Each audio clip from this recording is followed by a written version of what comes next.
So when you're drawing in here, just make sure to stay inside the box area and draw your name or write your name.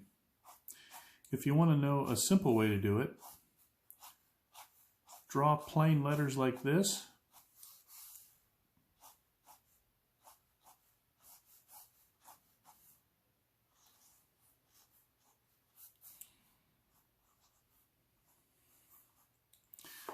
And then just thicken them up by drawing around it like this. Again, this is the construction method. And you can change them any way you like. Add little details. But if you draw boxes around the main areas, notice how my vertical lines are all fat, and most of my diagonals or connecting lines are thin. It's just a style.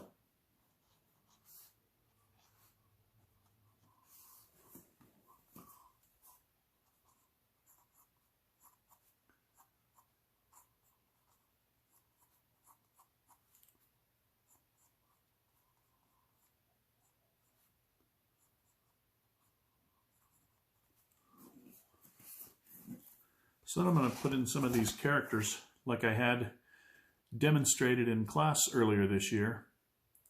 I like the Keith Haring style, so I'm just going to draw some of those in here. You can start with a stick figure.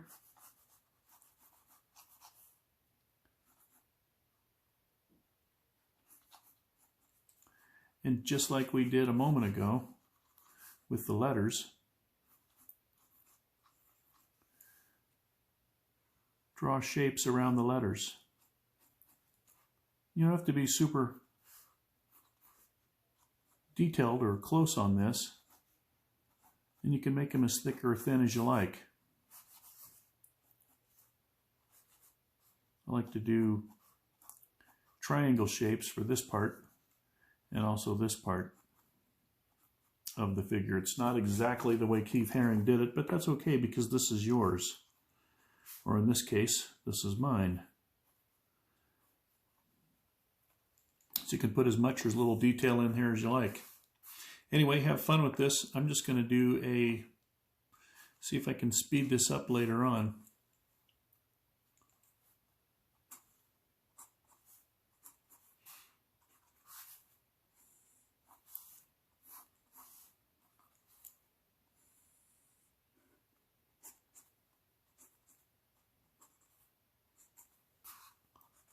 So have fun with this and decorate it any way you like. Remember the patterns we did, and remember the coloring that we did earlier. Just have fun with it. The cool thing is what I'm going to show you afterwards, after we get it all colored and designed, is that you can change it anytime you like. And as you'll note on some of my pages, you can actually change it for every page. I did some of that in Photopia, but it could just as easily be done drawing.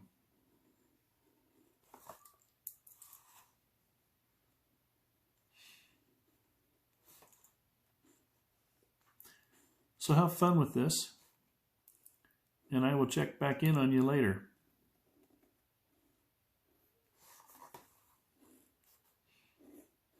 Kind of a dancing figure of sorts. There was a band when I was in college called Madness, and they had an album called One Step Beyond, or a song called One Step Beyond, and some of the characters were dancing like this. Then also, one of my favorite sports, if not the favorite sport, is basketball. So this is how I draw nets on basketball hoops. And remember, I'm drawing past the edge, but nothing important should go beyond about 1/4 of an inch. This will just be off the screen, but I'm going to go ahead and draw this in here. It's my basketball. And here's a guy doing a reverse layup.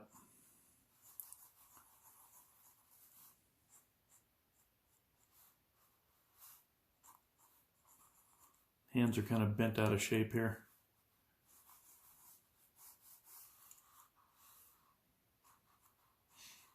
And again, it doesn't really matter that this is off the page.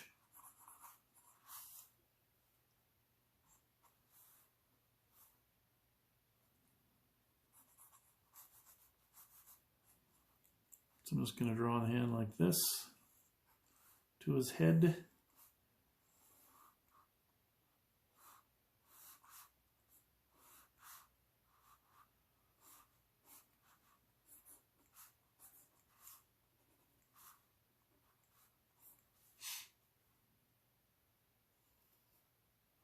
This hand is kind of past his head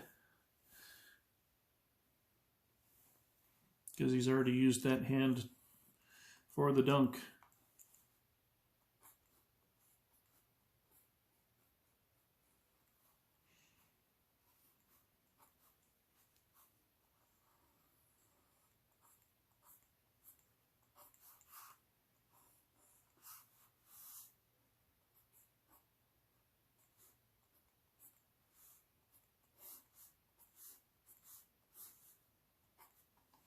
So that's my basic layout. Everything else is just filling in areas. So if you want to do patterns, remember our pattern sheet, you should still have it in your folder if you brought your folder home. If not, I will post places that you can get more. Kind of like that pattern because it almost looks like a basket weave. And we're doing basketball. So that's kind of a cool one, as is that one. And you can do a variety of them. So for now, I'm just going to do a thick line around here. This is just really a rough sketch, but you can do this as detailed as you like. And I'm just thickening it up like this because later on I'm going to go back in with markers and so forth. But this is going to be what's called a placeholder. I'm going to take a photograph of this and put it on my web page.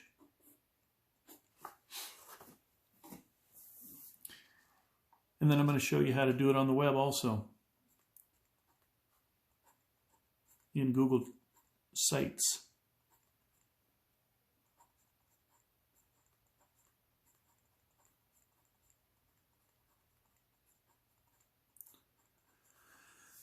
So that'll give you an idea of how to do a placeholder and also your final.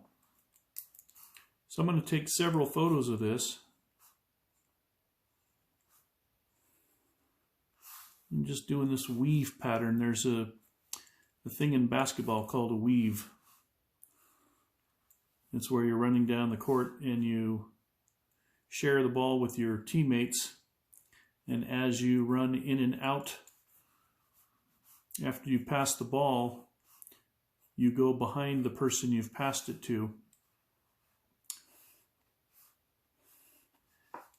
And then each time the ball gets passed, that person also goes behind. So as you run in and out of the court, or in and out of the passing lane, you always weave and go behind the person you've passed it to. It's a great way to get a fast break going and also to complete the fast break. So I'm just kind of making this up as I go and chit-chatting while I draw.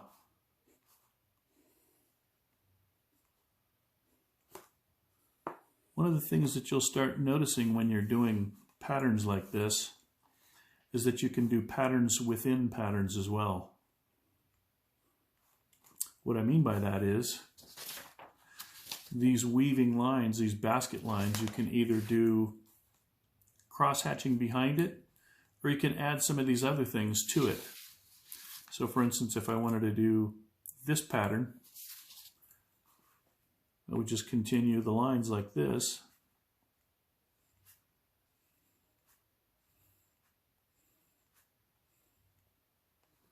And then do a checkerboard.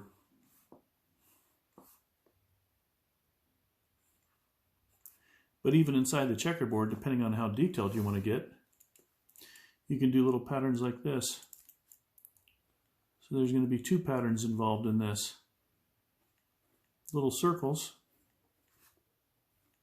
but also the checkerboard pattern. So the larger pattern is the weave, the smaller pattern is the checkerboard, and the smaller secondary pattern are these little circles inside the checkerboard.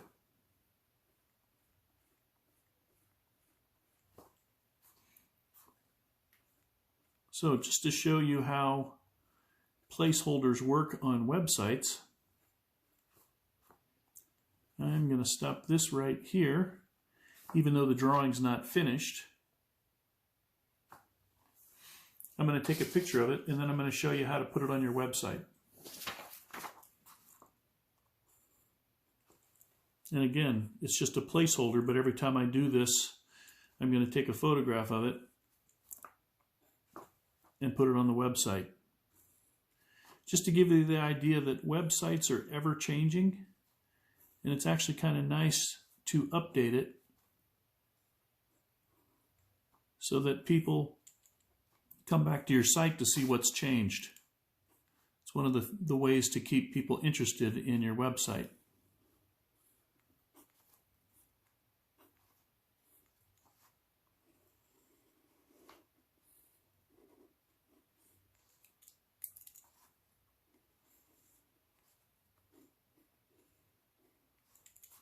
So that's all I'm going to do for now, even though it's not complete.